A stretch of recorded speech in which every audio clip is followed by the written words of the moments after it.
In the past 3 or 4 months, we've been dealing with the allegations of P. Diddy and him having these freak-offs that consisted of celebrities and these sexual workers and what they were doing in these hotels and confined spaces amongst each other. I remember the other day, this was maybe 2 or 3 days ago, I was just chilling, watching YouTube, and then I came across this movie trailer of a movie that's called Opus. And in this movie, they're depicting the artist that was gone for about 30 years. And he attempted, or he recruited a journalist to come to his island in which they would practice his cult.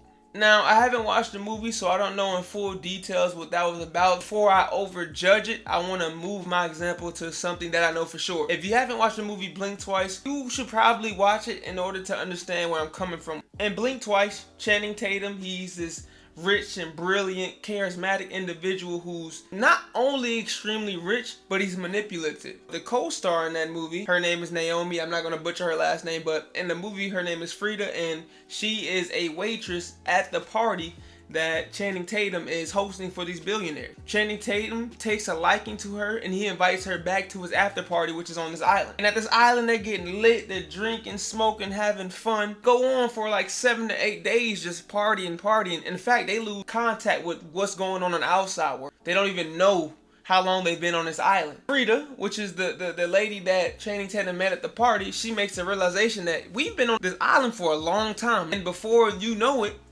she starts having flashbacks of the previous days that she had once did not remember. And in these flashbacks, she, along with the other women that were invited to this private land, are being taken advantage of. She really won't remember any of this. The worse it is, the more they forget. All trauma gone.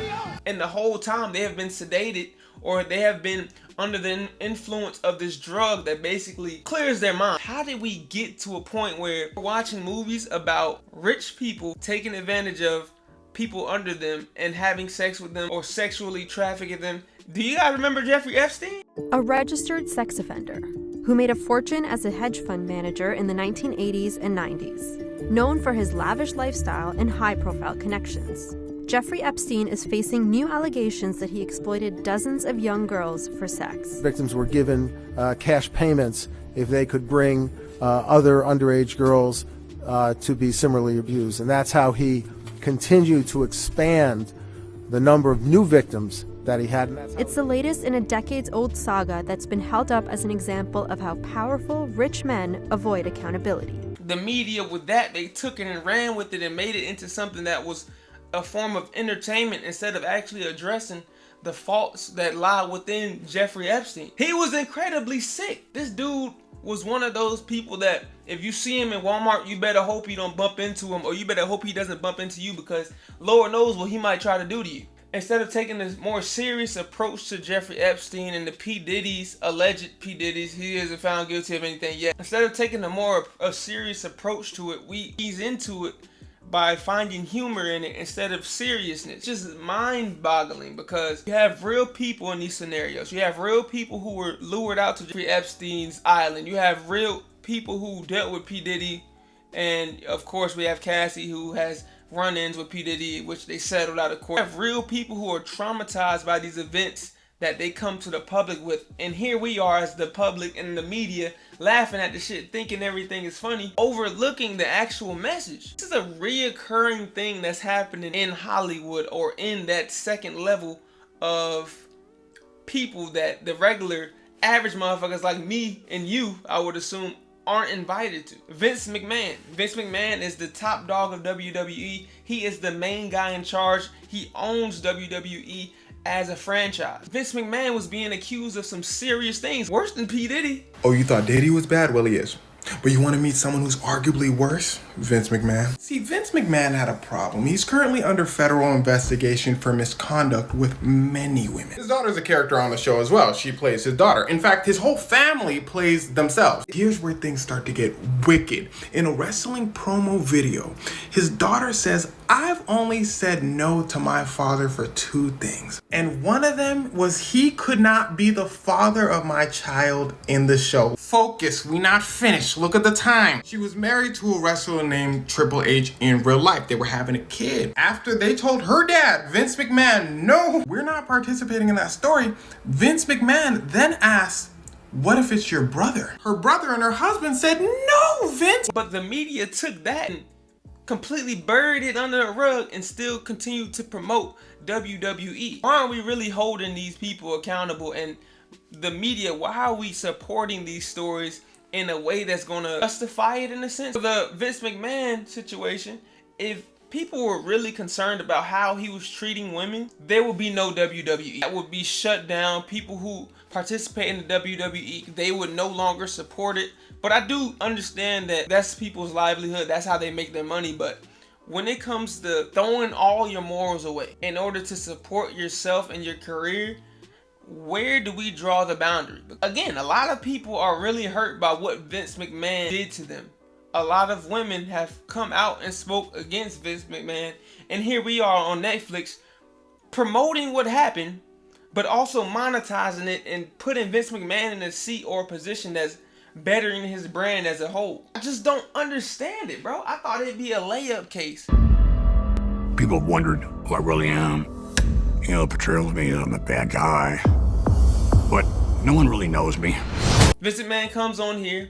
He's chilling, he's having fun, he's just interacting with the camera crew. He's talking in the documentary as if he's not in a hot seat. He has a pending case for those things that he was doing to those women, but he's still able to record a Netflix series, make money from it. He's still making or monetizing WWE content. But I have to go back a little bit because Pdiddy, he hasn't been found guilty of any of these things. Of course, the case hasn't come about. I'm pretty sure his hearing is in May, but we don't have his side of the story to guide us in any other direction than he's guilty. Whatever people are saying about him, slandering his name, we have to take it, internalize it, and just project it onto him because we can't hear the real story, or we don't hear the second part of the story. And that's another issue with the media. We take what we hear on social media and we run with it instead of actually learning and understanding the case. We share fake sympathy for the monetization. Netflix has publicized one of these stories. Hulu has put out multiple docu-series on Pdiddy and how he's a monster. These documentaries are making millions and millions of dollars. We don't think about the people who are actually included in these scenarios. We don't think about how it hurt them mentally. You may be bringing that trauma back into their life when they tried to, shove it under the rug or keep quiet on it. Everything that we do in America is strictly for monetary gain. It shouldn't be like that. It should not be like that. When we could turn any topic, no matter how it could potentially affect someone emotionally, into a entertaining and funny movie to watch, that's how you know things are corrupt out here. I watched Django the other day. Don't know what Django is. It is a movie produced by Quentin Tarantino, and in the movie, a enslaved man gets separated from his wife. Throughout the movie, he's killing different slave masters and owners to get back to his wife. And it was released. Me watching it with a younger mind, I watched it as, oh, this feels empowering. But me watching it as a 25-year-old man, there's a different aspect to this movie that didn't really allow me to enjoy it as I once did as a child. Because when we talk about slavery and the emotion that's behind slavery, right? We talk about people being enslaved, children being separated from their parents, people brutally treated, babies fed to alligators. All those things happened during the slave times. And then we have a movie that encapsulates all of those things, but in some way, shape, or form projects it into an entertaining film that's a money grab. That's where I have to draw the line, man. To what extent do we stop and say, hey, maybe we shouldn't necessarily talk about this topic and make it into something that's publicized? Maybe we should keep some of these ideas sacred or put them in a more construction or progressive documentary or production instead of an entertaining fictional movie, because Django is based on a fictional character. It's not real. It's based on a slave that's turned into a cowboy, and like I said, he gets revenge. He's going after his wife. The insensitiveness when it comes to slavery, or Jeffrey Epstein luring these children back to his island, Vince McMahon being at the top of the WWE chain, being beloved by so many people, but in reality he has skeletons in his closet. Why do we just skip that humanity part of it? But man, if you enjoyed the video, please hit the like button, hit the subscribe button, leave a comment down below if you think that these movie producers are monetizing demonic things, or they're manipulating our minds to think that these are normal things that should be smiled at and laughed at, as opposed to valuing the seriousness of the topics of some of these movies? Let me know in the comment section, man. And until next time, make sure to love yourself and nobody with your peace. It's Ingris. Ooh.